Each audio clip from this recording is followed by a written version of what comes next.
Yun mga kabel, good afternoon sa inyong lahat mga Peter. Ano oras na ba? Yan, 12:54. Yan, 12:54 na ng katanghalian. So tinapos ko muna yung pagpapaligo sa mga ibong ko. Yan, no? Katatapos ko lang. So yun, no? Yan, yung mga ibon natin. Yan, mga naligo lahat yan. Mga young bird, mga panlaban natin ng South. Kompleto yung ating South. Mabalita ko sa inyo. Eto, asan si si Pili. Si Pili dyan. Pakita ko lang sa inyo si Pili. Ay, ito, si Pili to. Ayan, oh. Ayan yung si Pili natin mga kabel. Yung double ban ng HBC. Ayan yung kulang natin kahapon. Yung sa vlog natin. Pero nung mga alas 5 o magpapakain na ako, nandito na siya. Ayan mga kabel. Tapos pinaliguan natin. Pati dito, nagpaligo rin tayo ng mga ibon natin. Ayan. Kasi nalalapit na yung ating derby sa ating Pogi. Ayan. Kasi meron pa kaming last training Tuesday season Pangasinan. Ayan. So itotos nga rin natin yan sa season Pangasinan sa Tuesday bukas. So kaya kinukondisyon natin, pinaliguan natin yung mga ibon natin lahat dito. Ayan, oh. So yung ibang young bird doon ko nilagay para naiinitan sila. Then naglagay din ako doon ng ng konting antibiotic nila kasi nga yung iba tinamaan ng eye cold. Yan. Meron eye cold yung iba dyan na young bird. Kaya naglagay din ako ng antibiotic doon. Yun. Yan. Then, dito naman, yung mga ibon natin dito is okay na okay naman. Kaarga na ulit din natin yung bukas sa South. Tingnan natin. Kasi, etong ibon na to, yung nauna natin sa South, sa Plaridel at saka Pulilan, ito ilalaban natin to ng Patibayan. Si Peter na yan. At saka yung isang Peter natin dito, ilalaban din natin ng Patibayan. Kasi pares silang naka PUF mga kabel. Asan na yung checkered? Yun yung checkered na yun. Yun yung kamukha ni, ni Miss Peter. Yun mga kabel. Oh. Pag masdan yung itsura niya ni Miss Peter na yan. Yan yung mabagal natin. Then ito naman yung kapatid ni Juana. Ayan, naiputan na si aray ko, huhugasan ko na naman to. Naiputan ng ibon ng mga kasama niya sa taas. Oh. Ayan, oh. Hugasan natin to. Dalawa lang ilalaban natin ng Patibayan ng area. Ayan. Then yung plano ko naman sa sa ating tawag din sa BBC. Plano ko ito si Juana, isang Juana, then dalawa din. O kaya tatlo. Ito. Yan si si Peter din, yung second clutch ng mga Peter natin yan. Yung kapatid niya yun si kamukha ni Miss Peter. Then yung pangatlo is si Cooper. Ayan si Cooper.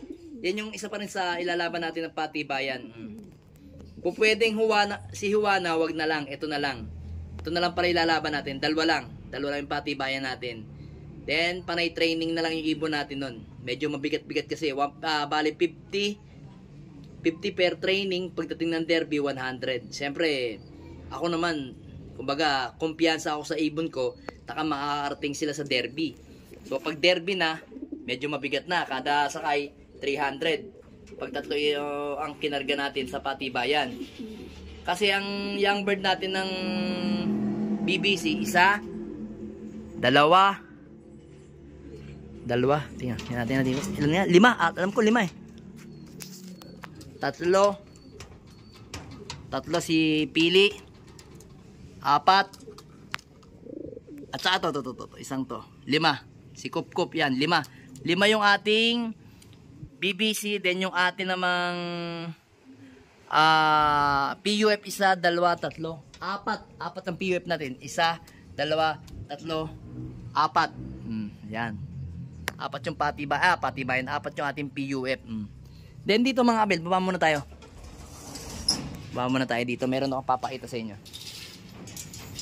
Kaya lang natin sila dyan para mainitan, para maganda yung kanilang maging bagoy sa susunod na araw. Yan, para mamulbos. So ito, pakita ko sa inyo si Miss Peter. Si Miss Peter, ayan o mga kabel. Kita nyo, pag masdan nyo yung Peter doon na hen, tapos yan, parang pinagbiyak na buko. Iisa hulma. Medyo basa kasi siya. Ayan o, tsaka yun. Medyo basa siya. Ayun, checkered na yun. Pagtatabihin natin yung magnanay na yan. Pareha silang bluhang singsing. Kasi ito, naka BBC, yun naman naka PUF. Same sila ng pagka pearl eye, Then same din sila ng uwian. Kasi ito sa training, wala kang aasahan dito sa training. Yang kay Miss Peter na yan, wala ka talaga. As in, minsan tanghali, minsan hapon na uwi. Pero yun nga, nag first overall pa siya sa ganong uwi, sa training lang. Kasi sa training naman, wala namang points eh. Pero pagdating ng derby, yun, dun magkaka-points yung ating mga ibon. So sa derby, consistent siya. Sa Matnog, 1,032 pa speed niya, kaya nalo siya mga abel. So, in-expecting ko yung babae natin na yun, yung Peter na yun, gano'n ang laro. Tapos yung laro ng dalawang kak na Peter, medyo mabilis sila sa training. Yan. So sana wag lang silang bumitaw sa derby. Natingin ko naman kasi naka-separate naman yung mga hen natin sa kak. Yan, sineparate nga natin, 'di ba? Sabi ko nga sa inyo, iibahin natin yung diskarte natin. Kahit maliit na ang loop natin, saan na lang natin siya dagdagan ng konting kahit mga 4 feet lang para meron tayong hen section, tas kak section. Yun. Ganoon ang plano ko sana. Pero wag na muna natin yan pagka pinagbigyan tayo ng manalo ng ating yung mga ibon. Saan natin isipin yon.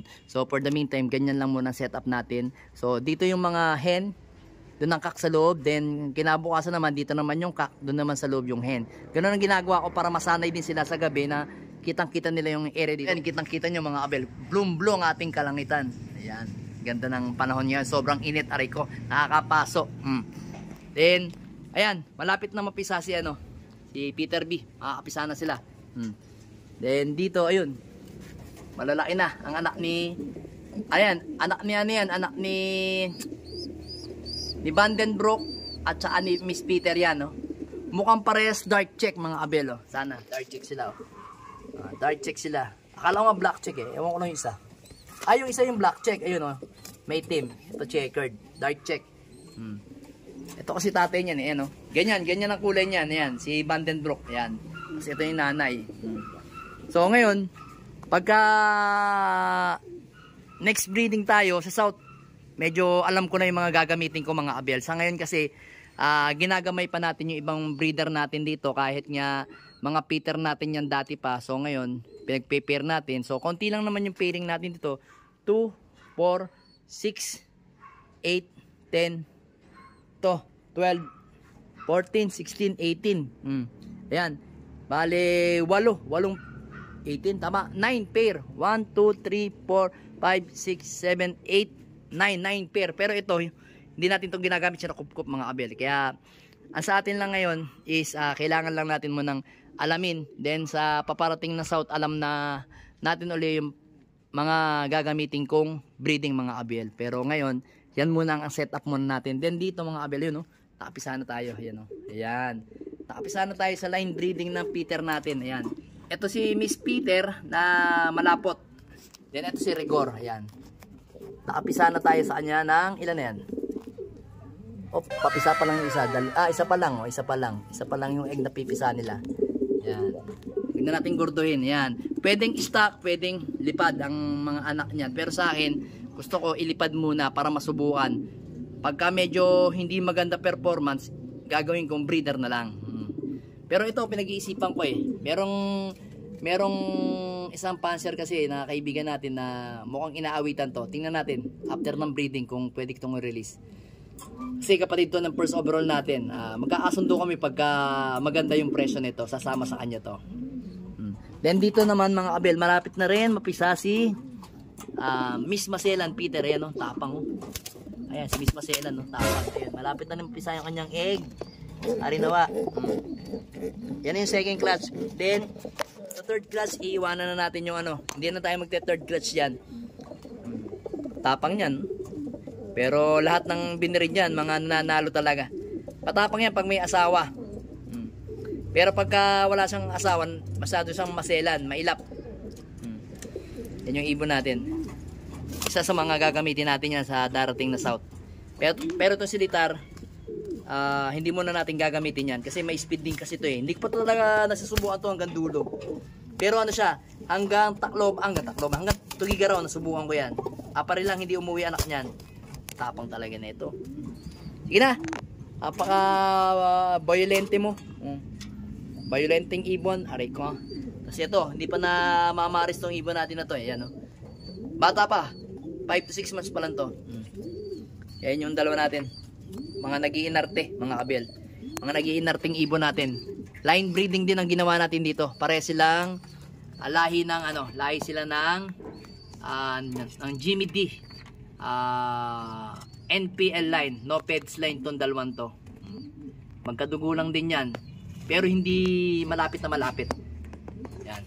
Yan yung natin, plano natin. Plano natin pag-breed. Kaso medyo nagmamasilan pa tong babae. Ayaw pa. Yan. Update ko kayo pagka namaris na tong dalawang to.